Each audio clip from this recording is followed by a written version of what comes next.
Start recording.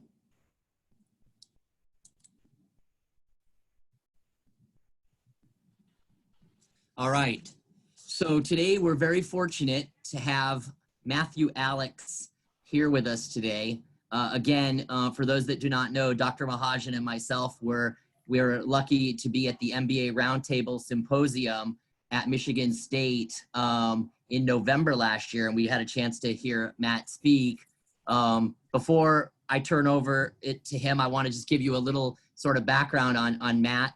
Matt is the co-founder of Beyond Academics. He is also departing partner and principal at Deloitte in Chicago. Actually, in early 2020, Matt's work in higher education was recognized by the Global Forum for Education and Learning when they named him one of the top 100 leaders in education. As an industry thought leader, Matt has helped dozens of universities navigate the frontier of what is technologically and pedagogically possible. Today, he's joining us to speak on the topic of future of work and higher education, embracing the new normal.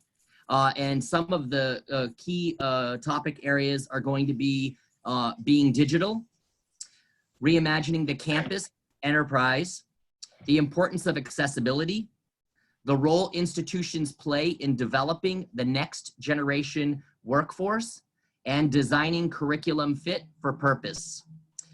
Without further ado, I'd like to turn it over to you, Matt. Thank you, Richard. Thank you so much.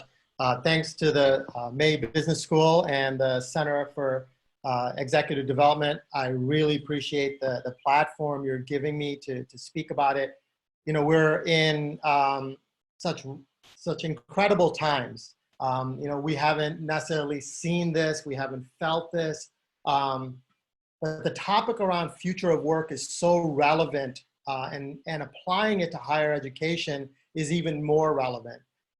Today I'm going to speak a little bit more around future of work, future of learning, future of student. Each of them have its own type of narrative that we all have to think through as we start to think about what does future of higher ed really look like. As Richard said, I've been in higher ed over almost 30 years. I've been in different roles, from a counselor at a campus, in a registrar's office, understanding the daily obstacles of students. I designed large student systems at large universities all over the country. I've led a large student transformational practice at Deloitte, which I'm really proud of.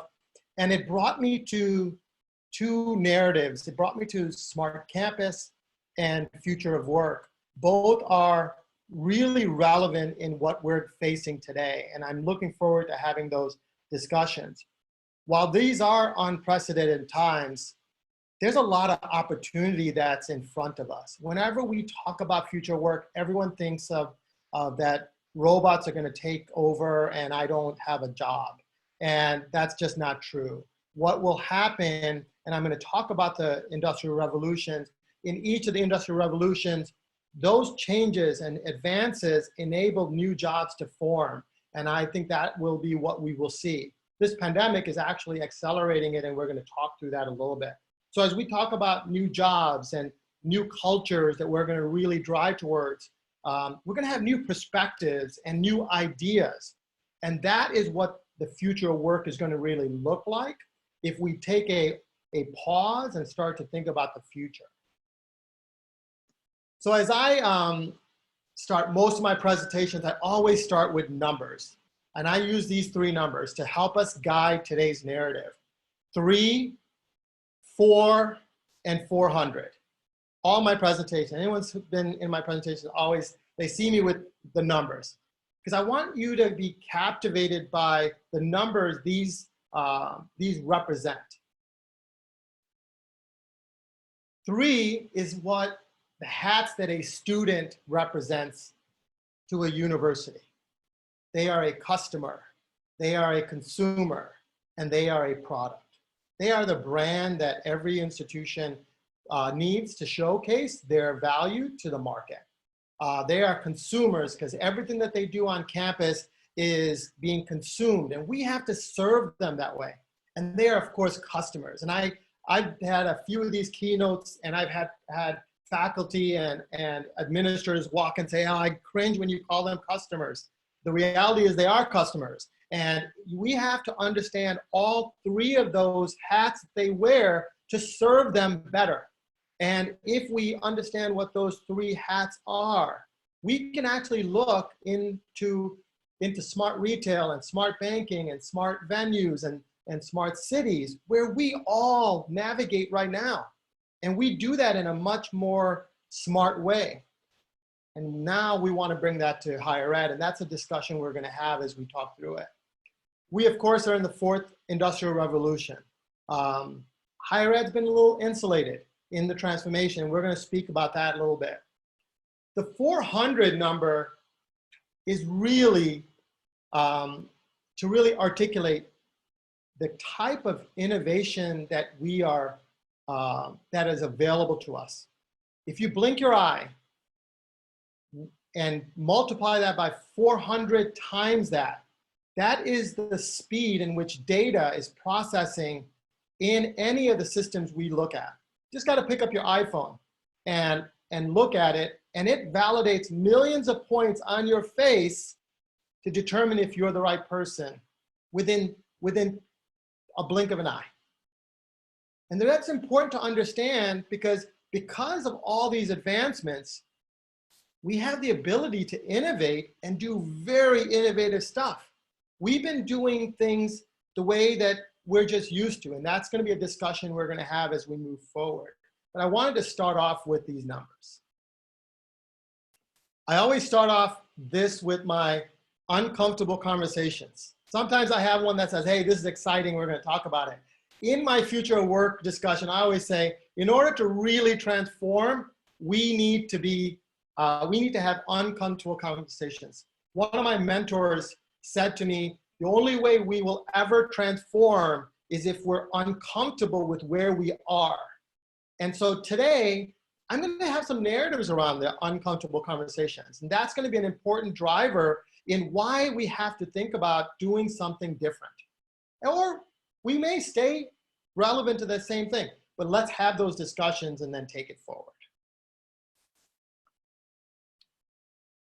So the first uncomfortable conversation is something that a president typed up, I would say 5 years ago, maybe even 7 years ago. And it's something that I always put up because I've been in higher ed and I want to point out 3 things here. Students are investing, is his quote. And we need to serve them with a purpose in mind. So higher ed has to fit for purpose as we think through that. And schools, in order to survive or be relevant, has to do that in one way. And that's an important discussion that I always think is important, is who are we serving? And that's why the 3 hats came into play. I will tell you that faculty have to be served too. So we should be looking at their needs as we go through the campus of the future. What are their needs? How do they get engaged? What are the strengths of the innovations that are there? Where do we use AI for research? Where do we have engagement layers for the faculty to engage with their peers in a much more effective way? There's more than just students on campus. And so, but part of, I think, the discussion needs to be, how does a campus look at all those elements within a campus to take shape for the future? So these are what I call the pandemic conversations. These are the conversations we've been having. I've been in this market for so long. You know, cost pressures, rising tuition, we have a changing demographic. How do we deal with the Gen Zs? Accountability. Universities run these student success programs. Cloud roadmap for the technical folks in the room. But if you think about it, it's just business as normal. We haven't really changed. When I came out of the universities in the 90s, and if I go back to my old office in the registrar's office and my current, you know, my alumni, it's the same. They do the same type of stuff. And this is the opportunity for us to really think through it. And I think the the pandemic is going to give us a different narrative as we move forward. So I'm going to move towards what I call the pandemic mind shift. And there's 3 of them. And this is where the light bulb will start to go off. There is a forcing function of what we're going through. What COVID has done for us, it's forcing us to think through what we do every day. So what we will see is it will accelerate the 4th revolution. I'm going to speak about that.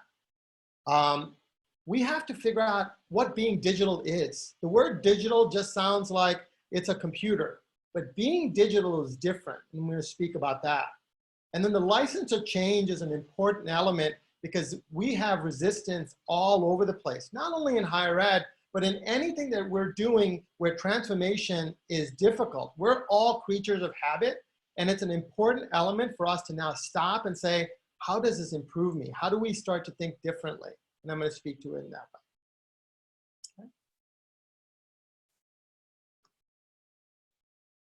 So when we think about the industrial revolutions, there's 4 of them, right? So, and I'm not going to go through it. It's on the screen here.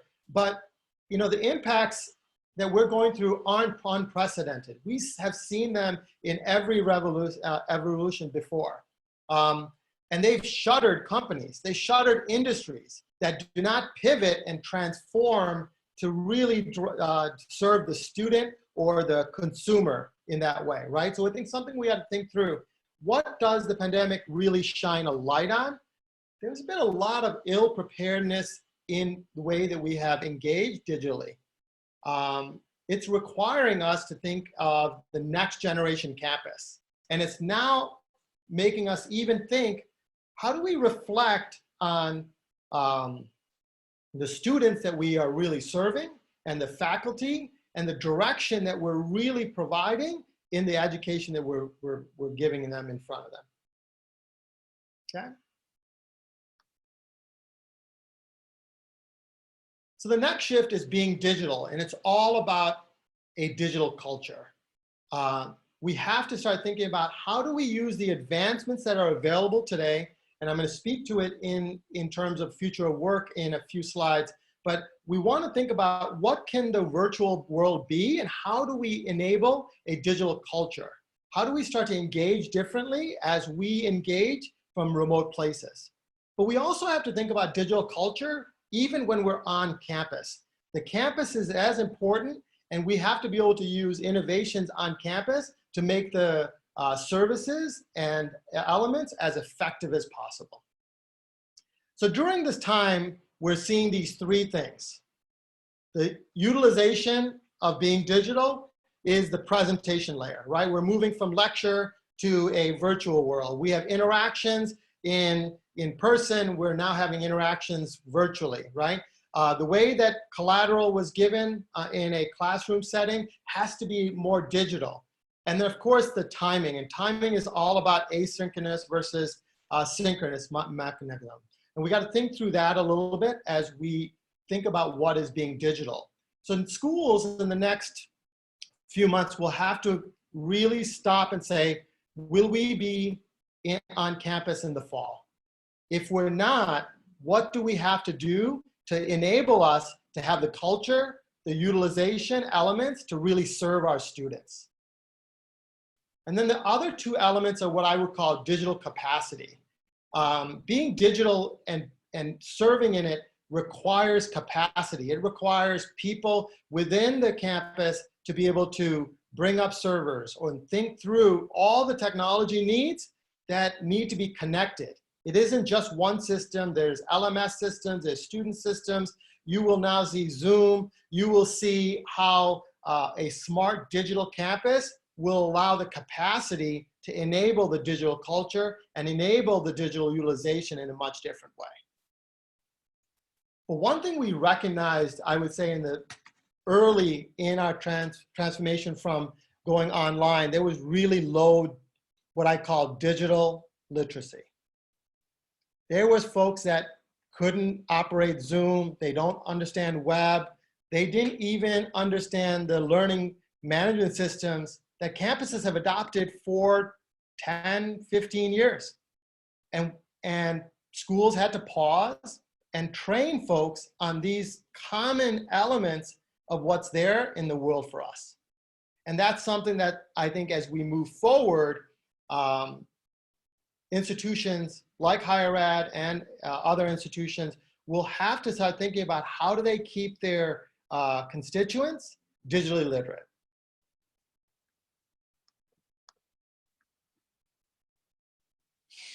So as we think through the third one is about license to change.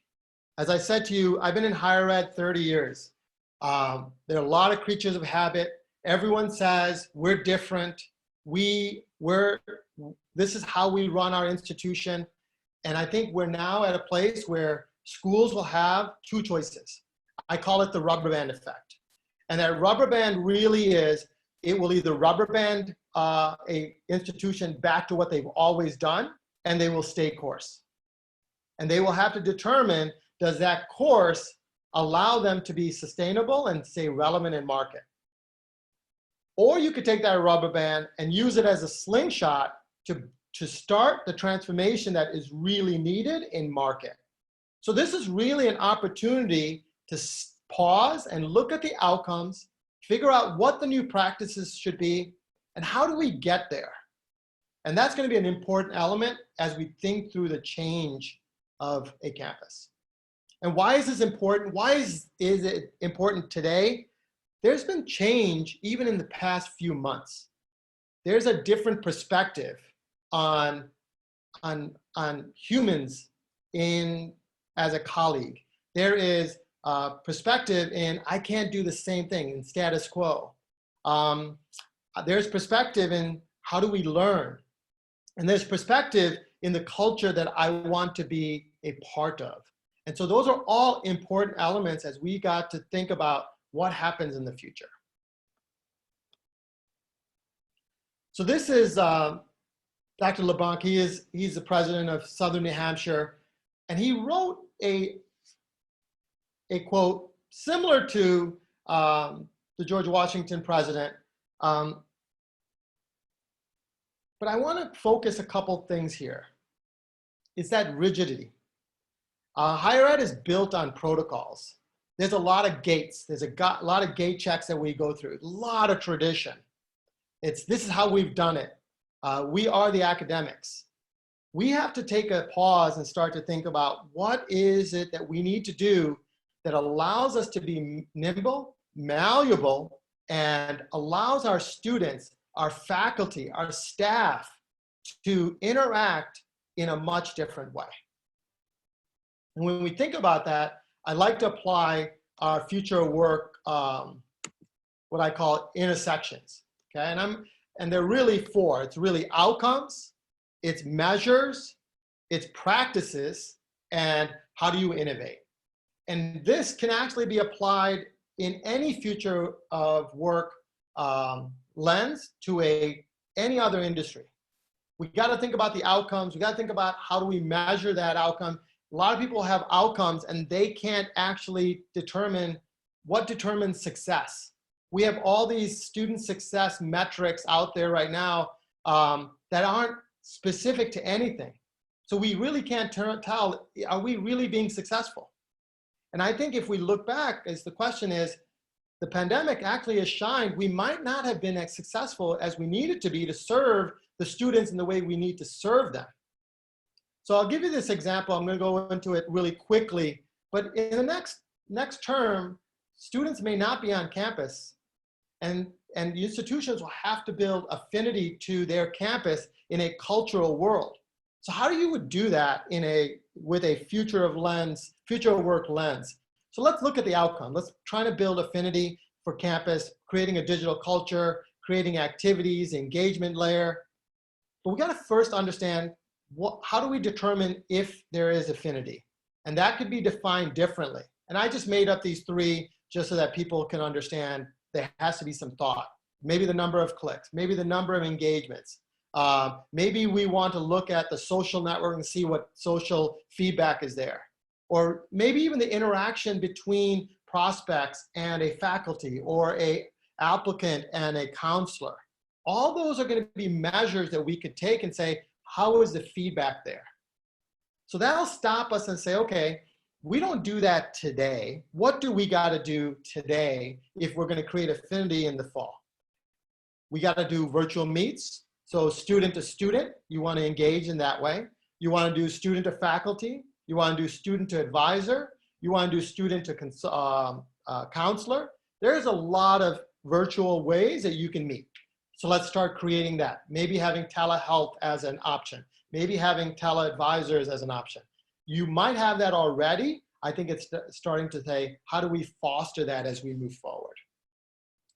And then we want to think about all the digital fingerprints. I call it digital fingerprints because as we progress in a digital culture, we are creating fingerprints. And those fingerprints allow us to have data points that allow us to interact with students in a much different way throughout the student life cycle that they have.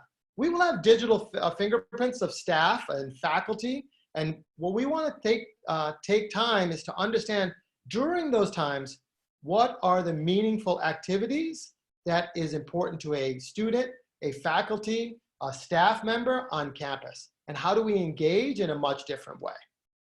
And if you notice, I put technology on the bottom. We know we need technology. We should never lead with technology until we actually have an understanding of the practice, the outcomes, and how we serve it. Then you can say, okay, now that I have this goal in mind, how can I maintain a virtual meet environment? Let's use some virtual Zoom meetings. Let's use chat box to keep us connected. Let's use social listening tools to see what my students are saying. How do we use crowdsourced talent in that process? And that is a new concept that's going to be in higher ed, because crowdsourced talent says, I need someone to help me do something. How do I get them on demand? Because if we're going to do virtual meets in a asynchronous model, you will need them 24/7 at times. And not everyone will be on campus that can work 24/7. But we will be able to have a crowdsourced model that allows that. Just an example. I don't want to go deep into it, but it's just an example that I wanted to throw out there. So now I'm going to move right into the future of student and future of learning and future of work. I look at them in different elements. What are the factors of a student? So in order to really determine what is the future of student, you have to understand what their factors are.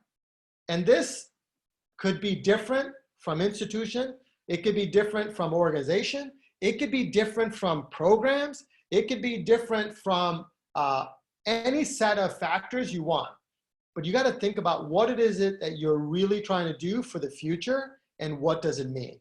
In the student element, I have told you they're consumers, they're customers, and they're products. But they also have digital expectations. And they are socially empowered in a much different way than I was when I was coming in through college. They are used to a digital culture that is much different. I'm writing 3 articles around the fourth acceleration for the fourth revolution, the being digital, and the licensing change. I'm actually writing it with my daughter who's 16 because I need her perspective in that article. Because I can write it from my perspective, but I actually need it from her perspective, who's going to be the student and going through that challenge. And when we think through those factors, we actually have to have uncomfortable conversations. And that's the pandemic conversations we're having. Will students be prepared for the next generation market opportunities? What we will see in the next few months as businesses restart up, there will be different jobs out there. There will be different ways of how those jobs are done. The nature of work will change. So how does an institution prepare them for that? That's going to be a critical element as academic folks start to think about their curriculum, their experiential learning elements of it. They'll start to think about how do we prepare them for the future? And then we have to think about how does a campus differentiate themselves during the digital experience that most students are going to go through. If I'm learning Chemistry 101, why is a Chemistry 101 different at Texas A&M than it is at University of Tennessee? That needs to be thought through, because it is about the culture and the way you teach that's going to drive the differentiation during a digital experience. And then, of course, we want to think about how does education get tailored to the personalities and the aptitude. And I speak about learning chemistries. That's going to be an important element that we have to really talk through and drive a discussion around. And then, of course, there's these shifts. And I told you that I led a Smart Campus initiative, and I grew that out. And when I was doing that, I used words like imagine if, because you have to imagine the possibilities. So I ran a student transformation office that had admissions officers and financial aid officers and student financial officers and advisors. And when I was thinking about what a future campus looked like, I said, tell me what a future office would look like with no restrictions. Imagine if I could do this. Imagine if attendance could be taken through facial recognition. Imagine if AI could be used to help do research like my son does with Alexa when he's playing Xbox. Think through those career opportunities for crowdsourcing. Imagine if the students of today are working through a crowdsource element to find their jobs. Maybe it's not 40 hours. Maybe it's 5 hours of really good work. And how do I hire really good experienced people who understand it? You may not need 40 hours to learn one thing. You may need 5 hours to develop something really good. And that's going to be a driver for you as you move forward. So a crowdsource model to doing innovative stuff is going to enhance your resume in a much different way than we've ever seen before. We, of course, have to look at transcripts and how does that become a digital wallet? Like I could put my ID in my Apple ID. Why couldn't we put transcripts in there? How do we use blockchain during that process? How do I own my data that I want to send out to my employer? How do I allow for that information to be passed where I don't have to go back to the institutions? The sad truth is 25% of universities will be out of business in the near future. 25%. What do we do with those students' transcripts? They're not around. So these kind of thoughts have to be thought through as we think about the future of student, future of campuses, and that's going to be an important element. And I always think majors are just topics of interest. So how do we determine what your passions are and drive the discussion and your major towards your passion? I'm a criminal justice major, but I've designed large student systems that are coded in the latest technology, they're cloud. Matt Alex does not know how to code. Matt Alex does not know how to operate the back end of that system. But Matt Alex understands the change that an office has to make.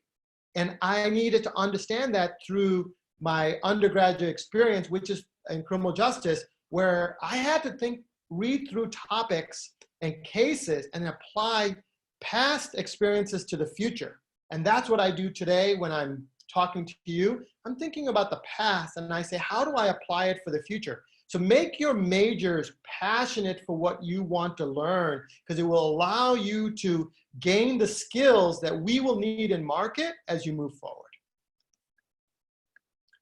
As we move through work of the future, we put this image of a robot to scare everyone. Technically, everyone thinks this is what the work of the future is going to be. And the reality is it's not. We will have complementary machines helping us do things more effective. And that's going to allow us to have a campus that is really, a digital campus that is enabled to do things much more effectively. There are things that we do at work today that are just mundane. We are doing data entry. We are looking at filing processes. We are typing things that we shouldn't be typing in. We're doing a lot of things that we should be able to automate and drive real transformation and speed up processes in a much different way.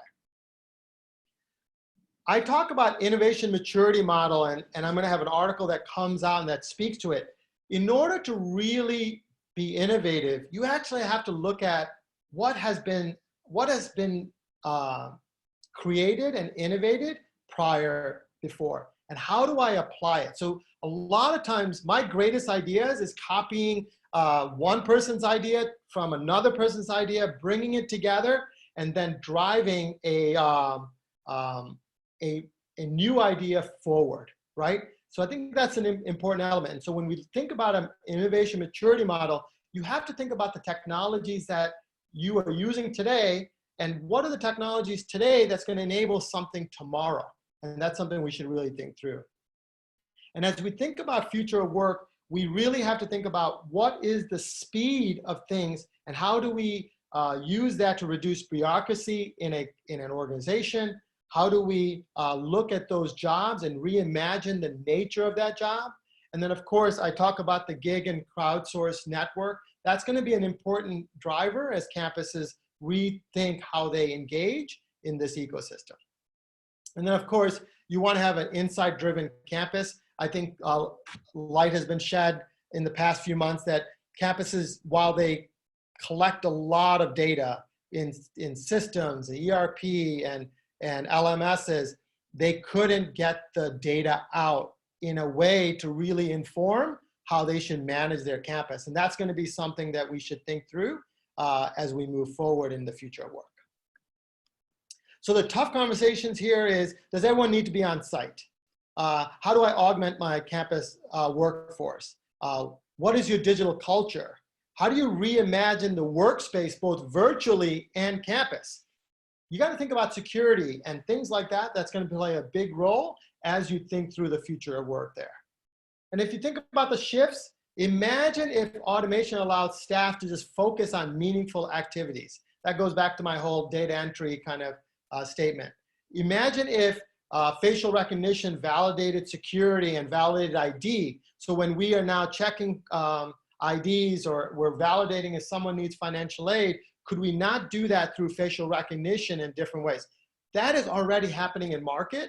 We just haven't applied it on a campus. And that's something as we start working with universities, we will start saying, hey, how do we use these technologies to really enhance even the security elements that's going to be really important in a digital world. We're going to see peer-to-peer collaboration for the collective learner. What that means is students are going to have options to be in multiple institutions as we move forward. How does universities work together collaboratively to educate the student body of the future? That's going to be a tough question to ask some folks, but I think you will see that while you may lose some hours, you will gain hours from others coming to your institution that has the breadth and depth or expertise that they're looking for in market. And think about if campus processes just took minutes and not months, right? If we were to do a lot of the automation, it would be minutes. Think about the admissions process. If that only took, minutes or a day instead of the months that it takes to get back a response. Those are kind of shifts that we will see as we move forward. I know I think I got another few more minutes, so I'll dive into future of learning.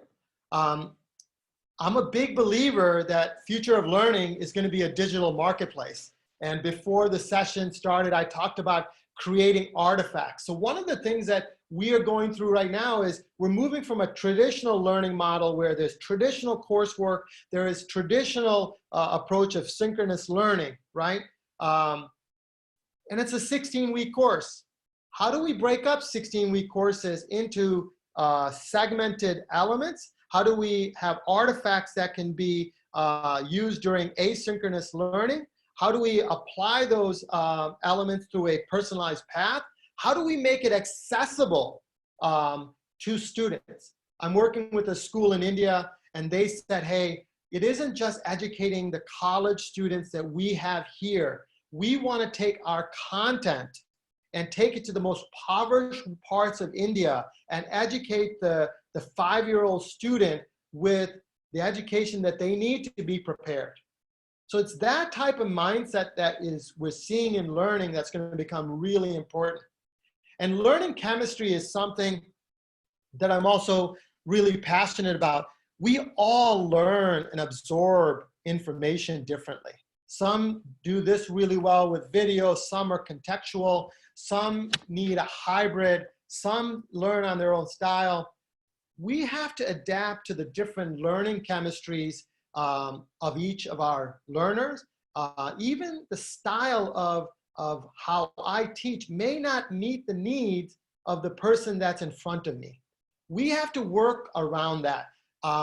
In business, we have these things called business chemistry. We have people who are drivers. We have people who are guardians. We have all these elements that are important that we have to figure out, how do we work together in that same. I think learning chemistry is in the same realm, is how do we look at the chemistries of the people we have. They have different demographics, they have different diversity. Those are an important element as we go through. And the tough questions here are you focused on teaching versus learning? I get a lot of cringes usually when I'm in person on this discussion. How do you differentiate your courses with others because students have options? Similar to the other question I said before. How are majors designed for virtual consumption? How does a content that you have become really relevant? And this is that whole segmentation of that element, because some of the biggest companies like Google and Microsoft have said, hey, I don't need a 4-year degree right now, but I need someone with this expertise. How does your coursework provide those students with that skill so that they could go and do some work at Google, maybe in a crowdsourced manner? So those are kind of discussions that we should have as we think about the market and we go forward. And the imagine ifs here is, imagine if we had stackable micro learning credentials designed with industry. And industry will work with us. That's the great thing about what we have. Industry wants to work in a, they don't want to be the educators, but they want the folks that they get to be educated and be prepared for the work that they need. I hear it all the time. When I was in my previous firm, I heard it all the time from Facebook to Airbus, you name it, they're telling us that kind of stuff. Learning chemistry, imagine if the learning chemistry was used to determine the educational path. Imagine if students own their ledger, that's that blockchain discussion. And then imagine if the library content and institutional research were at the fingertips of students and faculty on their phone. Those are important questions, and I thought it was a driver as we go through that discussion. So as we move to the final piece, it really is the future of X factors, right? And I just name them out here, and I'll go through 3 of them. It's people and the culture, the activities. These are all elements that's going to be really important around how do we circle around the needs of them and then drive the transformation there. When we think about culture, it's a culture of innovation and understanding what the resistance is going to be and how do we prepare the leaders to influence the people that really need to change what your culture is. Higher ed is about bringing influence to a mass set of people, consensus. Higher ed is the only place that 99 to 1 is a tie. That's the only place. And that's why influence is really important, and developing a culture of innovation is going to be really important. And a culture of entrepreneurship is going to be as important, because if we just do what we do today, schools will become obsolete. If you have an entrepreneurial mind and a culture that fosters that, that's going to drive a much different discussion point with faculty in the way that they create curriculum, the way that students will think about where they want to go and do their work. Entrepreneurship is going to be a big part of a driver, and that's a part of the culture that we want to build. And then the 3 is culture. The second one is activation. How do we activate the different thinking and also activate the capacity to adapt? That's going to be an important element as we think through that process. And then messaging is as important, and this goes back to influencing everyone that matters at an institution. And students matter, faculty matter, staff matter, the board matters, your alumni matter. So your messaging has to hit points across the whole, the cycle that everyone goes through within a campus. I'm going to end this today with a quote that I really believe. You can design today for tomorrow, or you can design tomorrow today. Thank you, everyone. Excellent, Matt. Very insightful. You certainly got me thinking with the whole learning chemistry. It's certainly something that we're always trying to keep a good, solid pulse on when it comes to making sure that what we're delivering to our students is sort of, you know, cutting edge, it's relevant, it's what we know employers are looking for, and being able to deliver that, even if it's not necessarily directly in the curriculum, outside the curriculum via workshops and things like that. And that's something that I think, you know, we need to, you know, just continually try to, you know, keep on top of. Let me, I think there's already some questions in the chat. So, oh no, they're just virtually clapping at you, and excellent presentation. So this is a great time though. If you have a question, you can either put your question in the chat box or raise your virtual hand, would be great. There's one here, hold on. It looks like a whole paragraph this person has written. Let me just see. It says, does the schools, oh, hold on. This is quite a long question. Does anyone have a shorter question than I can digest this one? I have a quick question, actually, if I can interject. I tried to raise my hand, but I only see thumbs up, down, or clapping. So I'm going to just jump in. I really appreciated what you talked about, and having an interest in studying culture myself.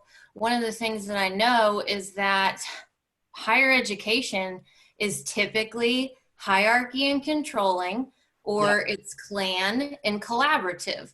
But neither of those is a market-based culture or an adhocracy-based culture, which is even more aligned with entrepreneurialism. So when we're talking about changing that culture, one, that's going to take time, obviously, but it's also going to take money. And we're talking about financial challenges and just having less funding. So one of the things I keyed in on was like facial recognition. That sounds awesome. And that's a very innovative idea, and in theory great, but we're still using keys to get into our offices, and we can't put, you know, the swipe access on everything because there's infrastructure that has to be upgraded and built, and then the cost for all that tech and managing that. And so how do we get there, right? And somebody kind of asked in the chat feature, I see there too, a little bit of in the next 30 days, because we're not going to just make this higher education as a beast. We move slow. So how do we make that shift, and how do we get those small wins in order to start moving that culture in that direction? Yeah. So when we think about the shift, even in 30 days, 6 months, and 12, if you look at it in that way, one of the first things is this pause, right? We've never had a pause like this. This is actually really healthy for us. We have a time to say, what does our campus look like in the future? You got to think big. You got to think about the vision of where you want to go. But you then have to start thinking about, how do I make these incremental innovations possible? So you actually have to look at, where do you want to go? What are the innovations you need that you think you can do? And it's really not even, it's practices. Let's not think about technology. When we think about facial recognition, we're thinking about technology. What I'm getting at is, let's think about, how do I change the way we do business? That should be the one thing. But then how do we start using the technology? So if we build a vision first, then we start to identify the use cases of that vision. And the reason the cost shouldn't be as high as what we've seen in the past, smart retail, smart banking, smart venues, the things that you do today, you walk into Starbucks and it knows you're there. that technology is so clonable that things that may have taken 6 months somewhere else to do could be done in weeks. And that's the technology that I think we have to adopt in an incremental way. So it's going to be more evolutionary than revolutionary. When you think about facial recognition, it sounds revolutionary. But really, we got to think about how do we evolve from the low-hanging innovations that are really available to us. Zoom is simple. It is evolutionary at this stage for us, right? Even though the low digital literacy showed us that people didn't know how to use it, within a couple minutes, they were able to do it. So I think it is thinking about the vision, then thinking about the elements of getting to that vision, and then identifying what are the low-lying fruits. Start small, scale fast is what I say, but let's make this an evolutionary element and not a revolutionary element. Okay, great. Matt, Christy wants to know, do you think schools will open in the fall? Get your crystal ball out, Matt. Yeah. At this stage, I think there'll be schools who won't be open in the fall that just don't have the capacity and funds to probably do the transformation that they need to do to be fully fall. So I think there's going to be a hybrid of schools that will be possibly on site. I would say most schools should plan to be virtual because we just don't know. We've never seen this before. We've never seen a pandemic that, may linger. So while some students will come on campus, there's going to be a handful of students who won't come on campus. Parents won't send them to campus. There's a lot of foreign students that can't get to campus. Institutions are going to have to really think about how does a fall look like. So they have to build a scenario of all fully virtual, hybrid virtual, and a fully we're going to do a status quo. I don't think there's going to be a status quo. I think we're going to see a hybrid. You have to be able to serve virtually for the students who choose to be virtual. I didn't answer the question, but I think it's, I just don't know. But I would say be prepared for all scenarios. Yeah, I think that's great advice. I mean, it's something that I think all schools right now are really jostling with. And I know I'm in a sort of a group thing with all the SEC schools, and something came out today talking about what are you going to do for graduation? Are you going to do something virtual? And the same kinds of questions are related, that we continually hear about, what are we doing about admitted students, and what's the game plan and so forth. So yeah, I think it's definitely planning, sort of for a number of scenarios, I think is really crucial. Paul Reinhardt asks, how can we innovate rapidly in massive state systems where much of the campus practice is dictated from state legislators? Good question, Paul, putting me on the spot.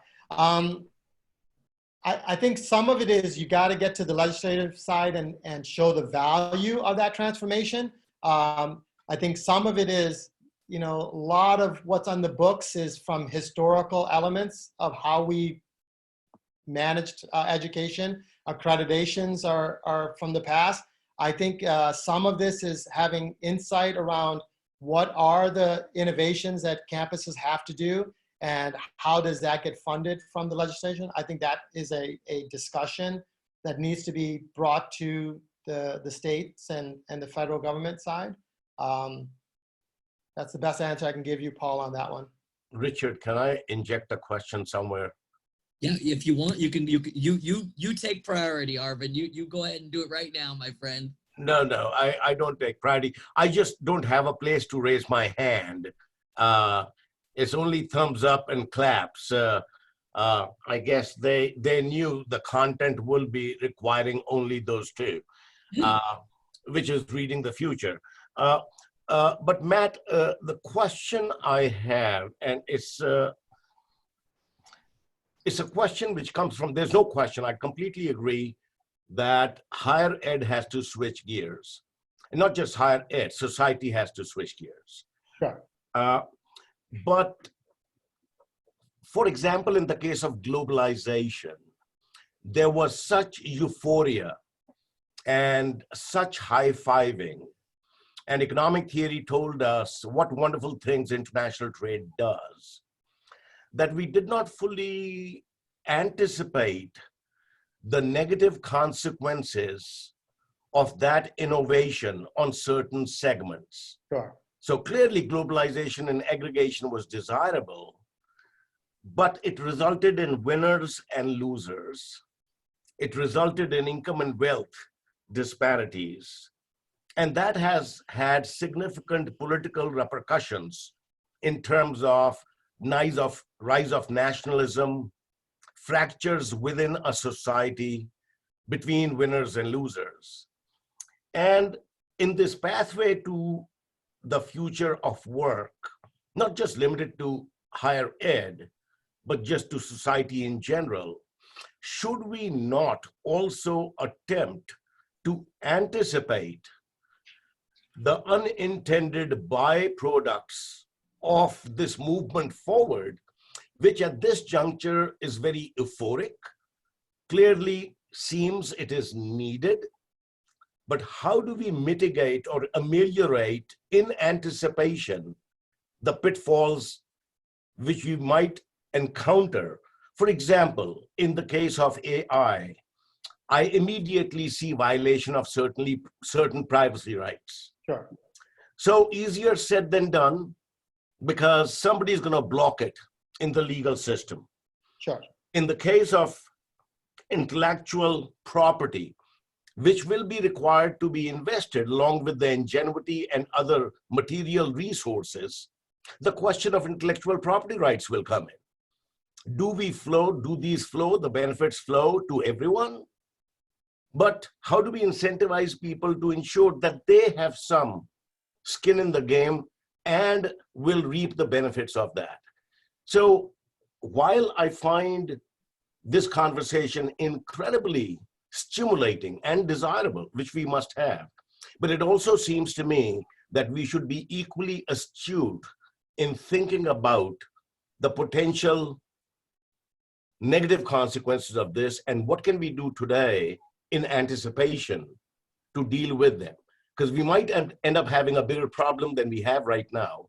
Because in the case of fracturing of societies across the globe and the resulting rise of nationalism, in many cases, dictators are emerging, as in the case of Hungary. How can we anticipate that and mesh that into the conversation which we have today? Yeah, you made a lot of valid points. And I agree with you. I think, while we are moving forward, we have to be cautious as we move forward. So when I was leading our Smart Campus piece, the AI and ethics of AI have come into play. Like there's articles that I've been crafting on that. Some of it is, there's issues of AI, and I'm going to speak to it specifically on AI, is that while there may be issues that we feel today is violating, someone's rights or something like that, the way that technology and AI could happen is it could scrub out any type of data that is associated to people, and it could be used in an aggregated way. There's different ways of how AI could be used to inform, something where someone's right is not violated. And that's something that I still think we have to think through. But I know that the technologies that are there, whether we hash things or whether we pull things that are just, at a layer that doesn't have the details that could say, hey, that's Matt Alex's information. I think we will see some of that get involved. The other element that we got to think through is we are thinking it from our perspective as somebody who came from the 90s and 2000s. If you ask my son who's 12 or my daughter who's 16, they're not afraid of information being passed at this stage. And I've talked to some college students, they are so used to what they've been dealing with that they're a little bit more open to having the information of themselves. out there. Think about the Instagrams and everything else that everyone trends on right now, right? We have to understand their culture isn't our culture. So if we restrict that culture's element to grow, I think that's the kind of discussions we need to have. That's why we need to have both. We need to have all these different generations in the discussion, not just one set, because I think that's when we start moving in one direction. Thank you.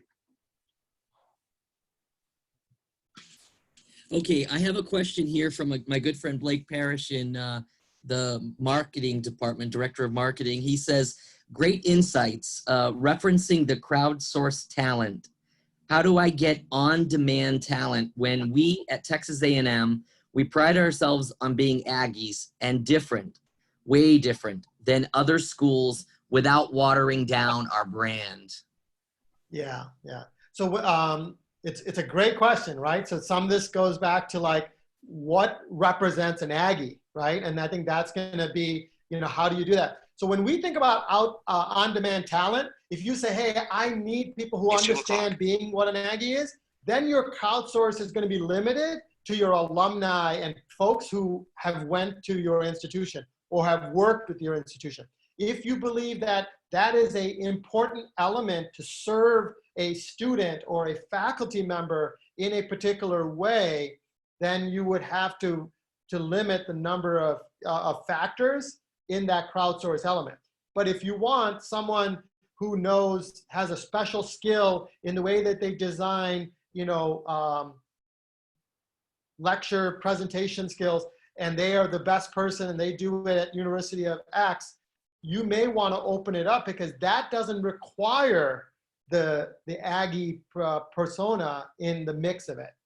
So you got to figure out what is it that you're trying to service and then define who it is. It's no different than if I'm looking for an admissions talent or a financial aid talent, I want to break that talent pool into that segment of people who represent the understanding of being an admissions officer or understanding of being a financial aid officer. And if I want to even be detailed, like I want someone who understands a state system. I want someone who understands a community college system. I need to understand who knows Title IV. Like in crowdsourcing, you can decide how big the pool is or how small the pool is based on the criteria.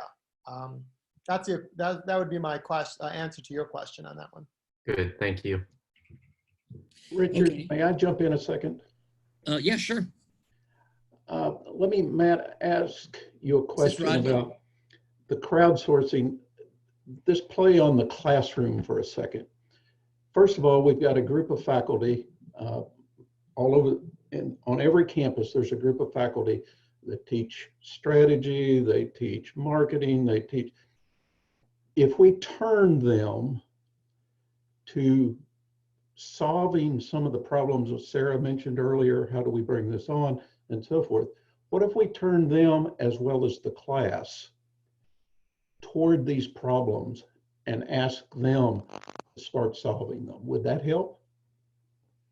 Yes. And, in the firm that I'm creating, when we're consulting clients, one of our models is to use a crowdsource where we bring peer institutions going through that same transformation, bringing them into the project or the engagement so they can give a perspective on that engagement. So if we were to do it for a faculty side, I do think there is going to be peer-to-peer elements that are going to be really important because you will have an expert on a particular topic that can really speak to it and add value to your own curriculum. Higher ed shares among each other for the most part, at least from what I know. So I think crowdsourcing with faculty would serve also if you can just get the right cohort of people together that are aligned to the same maybe domain of interest or domain of topics and things like that.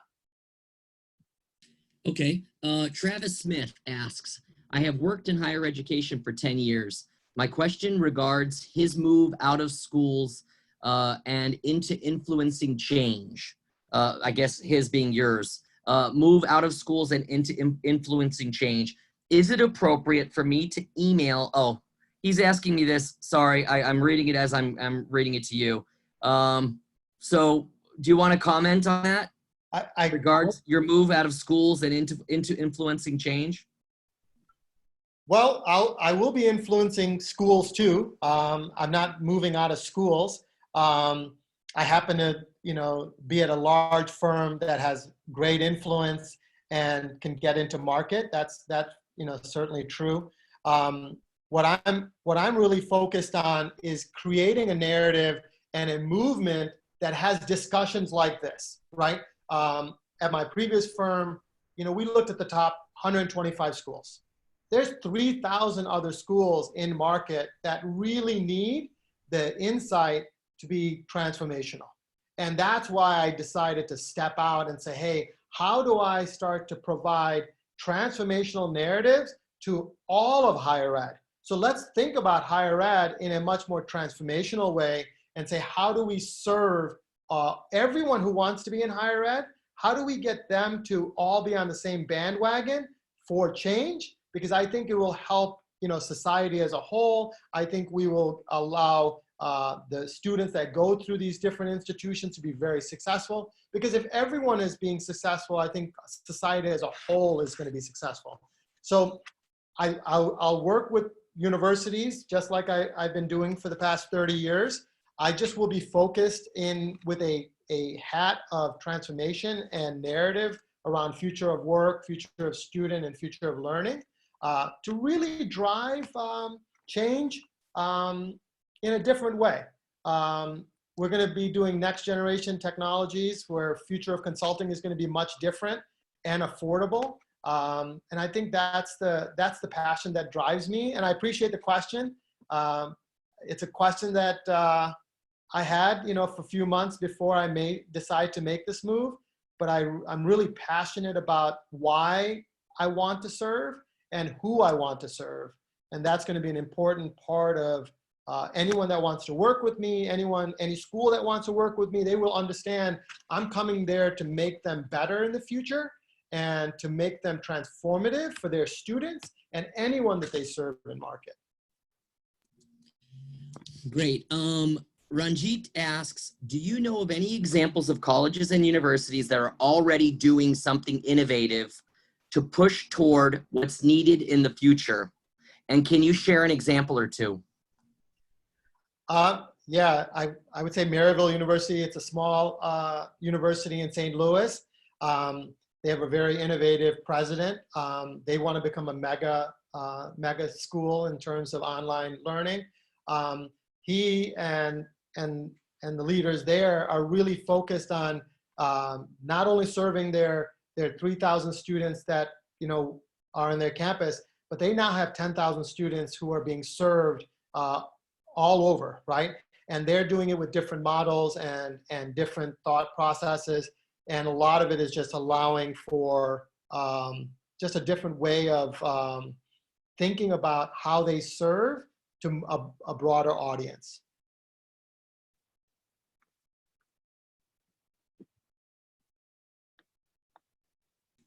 Okay. That's just one example. There's others that are doing it. Arizona State is the one that's known to many people. Of course, Southern New Hampshire has been doing it. But I'll tell you, there's a lot of discussion in it. Ohio State, basically gave out iPads to all of their students because they wanted them to be a little bit more digital. There's different ways. I think everyone has their own path to innovation and transformation. I think some of it is not everyone is strategic about it. They do these, what I call one-offs, and it never ties into a campus setting. And I think that's going to be an important piece is how do you design a strategy as you move forward? Great. Christopher Williams asks, first he says, Matt, great presentation as always. Can you discuss the importance of interoperability and open standards?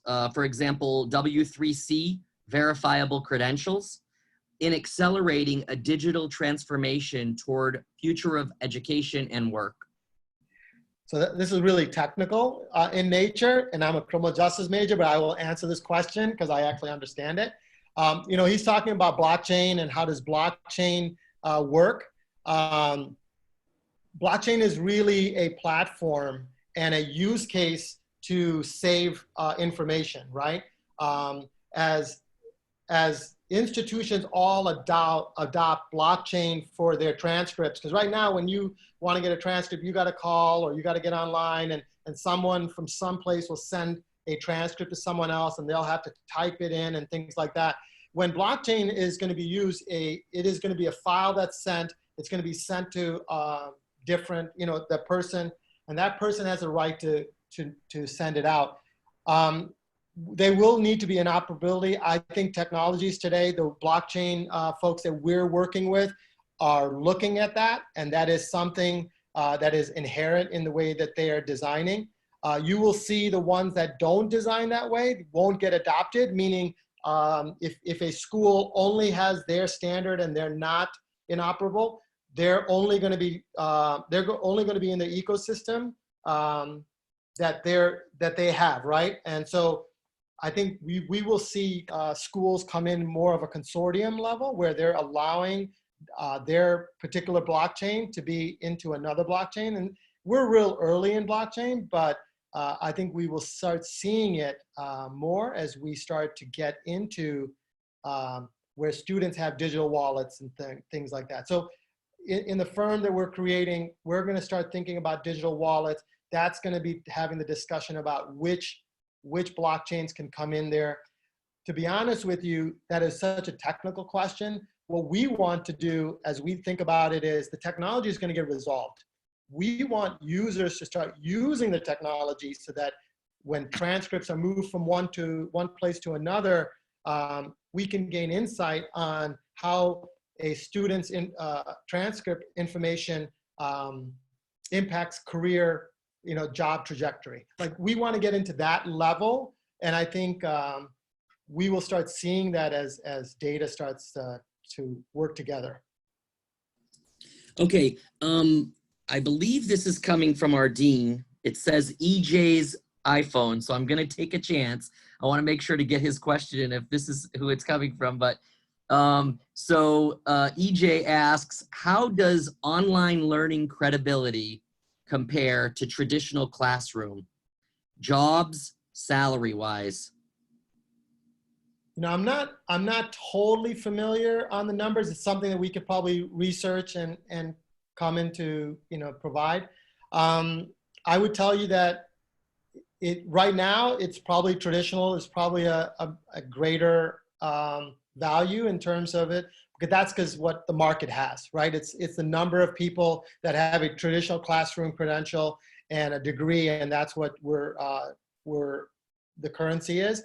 I think as we start seeing more and more online curriculum for these different universities, you will see that the gap between them will shorten because people are now going to be used to having someone who's been educated through an online, because reality is if you've been in college, you're going through it right now. And I think you'll start to see that a little bit more. Okay, Bree, also from the Department of Marketing. At Texas A&M, we have an enduring respect for tradition. How would you suggest we bring that to this fast-paced virtual environment? It's almost antithetical. We hold these traditions very close to our hearts, and they are incorporated into the fabric of the school. Well, this goes back to the affinity kind of example that I gave, right? How do you make your institution have affinity for the folks that navigate it?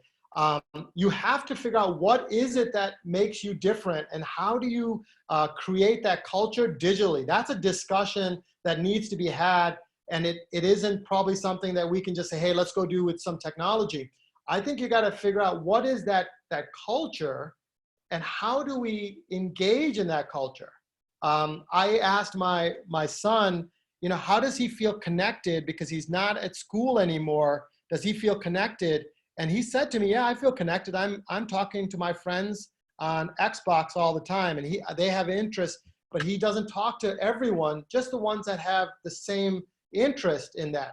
And I thought about it. I'm like, I think colleges have to figure out, if I'm an Aggie, what makes me an Aggie? What are the things that that allow me to feel connected to someone else? A couple of my close friends are alumni from there. They bleed, being an Aggie. I think Elizabeth and Calvin may be online, but I think you can see it when you talk to them. And I think understanding it from their perspective and designing it, I think is the only way we can put it in a digital culture element. And there's so many ways of how you create groups and things like that that allow for that digital connection. Okay. Iswan Radzi Megat has been waiting quite a while for the question. So let me give you the question. What should the schools do to align what they deliver to what the students really want, especially for post-grads program? Shouldn't the schools be measuring their success with how the students are actually doing after the program? Yeah, the answer is yeah. So if you notice one of my slides on the pre-pandemic conversations, I put student success, because everyone focuses on student success as graduation. How many students are we graduating? How many students are we putting through a process? How many do we credential? How much financial aid did we, put and gain, right? Those are the factors that institutions, when an institution drives their success based on their institution and what does that mean, that's a student success that's really based on the institution. This question is really saying, what is the value of the education I'm getting and how do I put value to that? The reality of it is there is enough data that if every institution wanted to do this, they can actually get data, and I'm willing to have this discussion with any leader at a university that wants to do it. We can actually find out what your majors are making today. And it actually can tell you that this major makes aggregation of that salary is this. And then you can look and say, what is the debt of that student when they go through that program? And if it's upside down, it's probably not a program at this stage or in the way that it's designed that is really putting value for that student. It's an exercise that has to be done. I don't think schools do it as often as they should, but it is something that I know that data is there, because I have vendors who come to me and say, hey, I have this data. How do I get this in front of universities so that they can determine if their students in an aggregated way, not from what does Matt Alex make, but aggregated, what does a criminal justice major from University of Illinois, Chicago make? That information can be had, and also how much debt. I think that's as important of a discussion as opposed to salary, because you can get a good salary and be still in debt. And that's a discussion that we should be having as we think about the future of higher ed. Great. Elizabeth Shaw wants to, she says, Matt, thanks for your dialogue today. Can you talk to how this will adversely affect the private university versus the public institutions? How will state institutions address the increased demand as families will look for lower cost opportunities for online education and not pay for the experience? The student experience and paying for that now looks very different on the phone and differs from the rich on-campus life that existed in February. Specifically, commenting on the costs, what I am seeing in the marketplace today is that many public institutions are more ready than private institutions. I think that's a great question. Hi, Elizabeth. I love when my friends put me on the spot, and that's really good. And she's the Aggie that I was talking about, so she's reaming me right here. And we both have daughters who are 16 and juniors going into college next year. So we're actually having this discussion even in my house. I think at this stage, privates are incumbents. They feel that this is their brand, this is their value. So I think there's going to be schools who are going to be able to weather some of this, and there's going to be schools who can't. So there's going to be schools that are private that can't weather it. They're going to be much more receptive, Elizabeth, to having students come into their institution in that way. State schools are going to have to weather the amount of students that are going to come, but they also have to serve them differently. They can't serve it. They're going to increase probably enrollment in the state side. And I would say community colleges are going to get a lot of these students because it's really affordable education at that stage. So I think some of this it's going to take some time for universities to really think through the financial impacts of it. And I do think it's all about, are they willing to shift in the way that they think about serving their students, both virtually and in culture? I agree that on campus is not the same value. Off campus is not the same value as an on campus. I think most administrators are recognizing that. There's enough writings about that. I think we're going to start seeing a little bit of tuition being rethought a little bit in the models that they're going to do.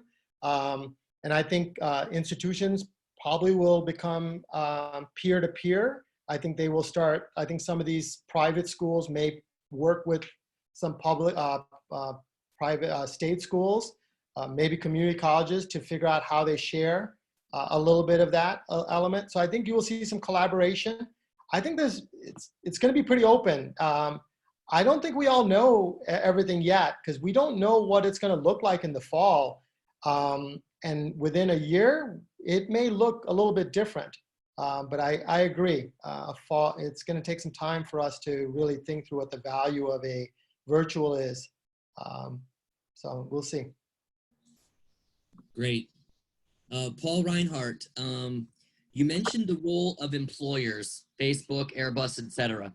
It does seem employers could be powerful change agents to modernize education from the outside. How can we maximize their impact? I think most business schools are aligning right now with industry. I think some of it is just accelerating that a little bit.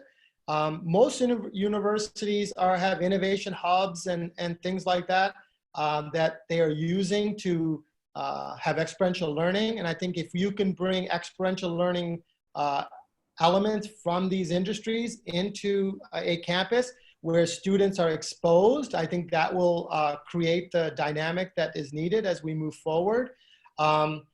Like Wichita State is doing it with Airbus. They do fabrication elements of it. Airbus has an office, a building on their campus, and their engineers walk into classrooms and talk about fabrication.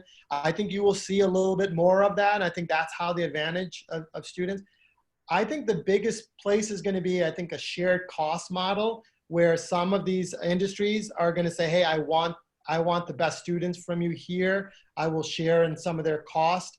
I think you'll start seeing that a little bit in terms of industries and needing universities to shift to the models there. And I think in one of my imagines was, how do you create curriculum that is designed with industry in mind? Excellent. So it doesn't appear that there's any that I've missed. Maybe at this point, if there's no more questions, maybe some final thoughts that you might want to share with all of us, advice. Well, I mean, I appreciate everyone's time. And a lot of people, spent some time here. I think a lot of what is in front of us, we just don't know yet, right? I think the exercise we're going to go through, we haven't been there. We've been designing, my 30 years, I've been designing systems, and we've been working on strategies on what programs we should be doing and things like that. We've never thought about digital culture. We never thought about, how do we think about, the interaction, the question about the value of an education. That was thought more like the discussion about, what is a salary versus job discussion. Those are the kind of discussions we were having. We're now saying is, what is the value that I'm really gaining during this time? I think in the next few months to a year, you will start seeing a lot more discussions, not necessarily from the institutions, but you're going to see it from the cohort of students that are deciding what their fate is in terms of going to campus. Do they want to be virtual and pay a set of dollar amount? Do they want a digital? Some students are probably going to defer. And how does that impact universities and colleges? There's going to be a discussion that we will have. So I think some of what we're going to be doing in the next couple of years is rethinking how we engage at a university, both from a consulting arm as well as a work arm, because I think a lot's going to change. And I think everyone's input's going to be needed as we think about what are the outcomes that we're really driving towards. It can't just be, I'm going to get a degree. I think there's going to be more than I just going to get a degree. I think it's how do I get the experience, the exposure? How do I get the right value? How do I get the right job that pays enough money for me and doesn't put me in debt? I think all that is going to be an element as we think about the future of campuses all over. Well, Matt, thank you so much for your time. I don't think that this topic could have been any more sort of perfect timing. I mean, it's unbelievable, I think, the timing of this and the relevance. Anyways, just wanted to thank you so much for joining us today and being part of the speaker series. It's been great having you.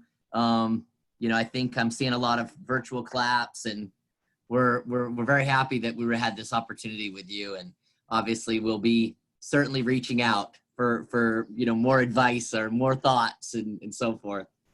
No, and I think it's a collective force. It's not just what Matt thinks. I think we're going to bring the brightest minds. Then they're probably in this room of folks in the Zoom. Part of our next layer is who do we bring to have the right discussions at the right time, and that's going to be as important. I think if people do this in a silo where we just do what we think we're going to do, I think we're going to fail. But if we start saying, hey, how do we look at this collectively from different institutions, from different student bodies, from different industries, I think we'll be much more successful. And I think long-term society as a whole will be successful. Excellent. Well, thank you everyone for joining. Appreciate it. Matt, we'll catch up soon. Thank you, guys. Gig 'em.